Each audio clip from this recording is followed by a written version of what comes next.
45 അടിയുള്ള നവജാത ശിശു. ഇങ്ങനെയൊരു കാഴ്ച കാണുന്നുണ്ടെങ്കിൽ നിങ്ങൾ ഖത്തറിലെ സിദ്ര ഹോസ്പിറ്റലിലേക്ക് വരണം. കണ്ടു നോക്കാം.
കക്കശ്ശേരീസിൻ്റെ പുതിയൊരു വ്ളോഗിലേക്ക് സ്വാഗതം.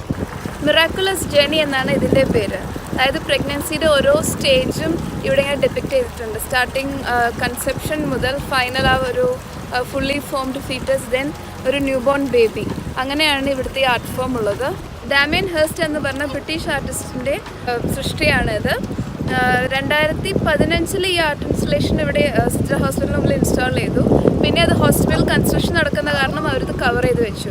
ലാസ്റ്റ് ഇയർ, അതായത് 2018 ഈ സ്കൾപ്ചേഴ്സ് എല്ലാം അവർ അൺവീൽ ചെയ്തു. ഓൾസോ ലാസ്റ്റ് ഇയർ ആണ് സിദ്ര ഹോസ്പിറ്റൽ ഒഫീഷ്യലി ഓപ്പൺ ചെയ്തതും. എന്തുകൊണ്ട് ഇങ്ങനത്തെ സ്കൾപ്ചേഴ്സ് ഇവിടെ വെച്ചിട്ടുണ്ടെന്നുണ്ടെങ്കിൽ സിദ്ര ഹോസ്പിറ്റൽ സ്ത്രീകൾക്കും കുട്ടികൾക്കുമായിട്ടുള്ള സ്പെഷ്യാലിറ്റി ഹോസ്പിറ്റലാണ്.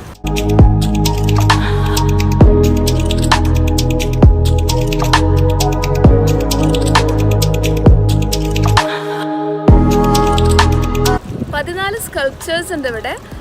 ഈ സ്കൾപ്ചർ ബ്രോൺസ് കൊണ്ടാണ് ഉണ്ടാക്കിയിട്ടുള്ളത്. ഈ സ്കൾപ്ചർ ഓൾമോസ്റ്റ് ഒരു 20-25 വീക്സ് ആയ ഒരു ബേബിയുടെയാണ്. ഫീറ്റസ് എന്ന മെഡിക്കൽ ടേബിൾ പറയും. സിംഗിൾ ബേബീസ് മാത്രമല്ല, ട്വിൻ ബേബീസും ഇവിടെയുണ്ട്. നോക്കി നോക്കൂ.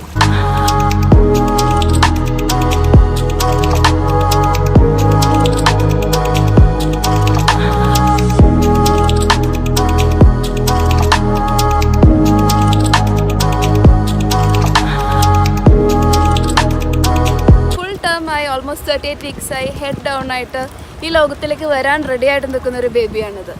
ഡാമിയൻ ഹേഴ്സ്റ്റിൻ്റെ ദ മിറാക്കുലസ് ജേർണി ഈ ഒരു ഫുൾ ടേം ബേബിയോടുകൂടെ അവസാനിക്കുന്നു. ഖത്തറിൽ ഇതുപോലത്തെ ആർട്ട് ഇൻസ്റ്റലേഷൻ ഒരുപാട് സ്ഥലത്തുണ്ട്. ഇപ്പോൾ നിങ്ങൾ എയർപോർട്ടിൽ, ഖത്താറ, കോർണിഷ്, ഇങ്ങനെ പബ്ലിക് സ്പേസസിൽ ആർട്ട് ഇൻസ്റ്റലേഷൻ ഒത്തിരി ഉള്ളൊരു രാജ്യമാണ് ഖത്തർ. ഹിസ്റ്ററി റിലേറ്റഡ് ആയ സ്റ്റാച്യൂസ് നമ്മൾ ഒത്തിരി കണ്ടിട്ടുണ്ട്. പക്ഷെ അതുപോലെ തന്നെ ഇങ്ങനത്തെ സയൻസിന് ഇമ്പോർട്ടൻസ് കൊടുക്കുന്ന സ്റ്റാച്യൂസ് ഉണ്ടെന്നുണ്ടെങ്കിൽ ഒന്നും കൂടി നല്ലതാകും എന്ന് ഞങ്ങൾക്ക് തോന്നുന്നു. പബ്ലിക് ആർട്ട് ഇൻസ്റ്റലേഷൻ എന്ന് പറയുമ്പോൾ ഇങ്ങനെയുള്ള കോൺസെപ്റ്റുകളാണ് വേണ്ടത്. അപ്പോൾ ചെറിയ കുട്ടികൾക്ക് പോലും മനസ്സിലാവും അവരുടെ ലൈഫിൻ്റെ സ്റ്റാർട്ടിങ് എങ്ങനെയായിരുന്നുള്ളത്. ഈ വീഡിയോ നിങ്ങൾക്ക് ഇഷ്ടപ്പെട്ടാൽ ലൈക്ക് ചെയ്യാൻ മറക്കണ്ട. ഞങ്ങളുടെ ചാനൽ നിങ്ങൾ സബ്സ്ക്രൈബ് ചെയ്തിട്ടില്ലെങ്കിൽ താഴെയുള്ള സബ്സ്ക്രൈബ് ബട്ടൺ ക്ലിക്ക് ചെയ്യാനും മറക്കണ്ട.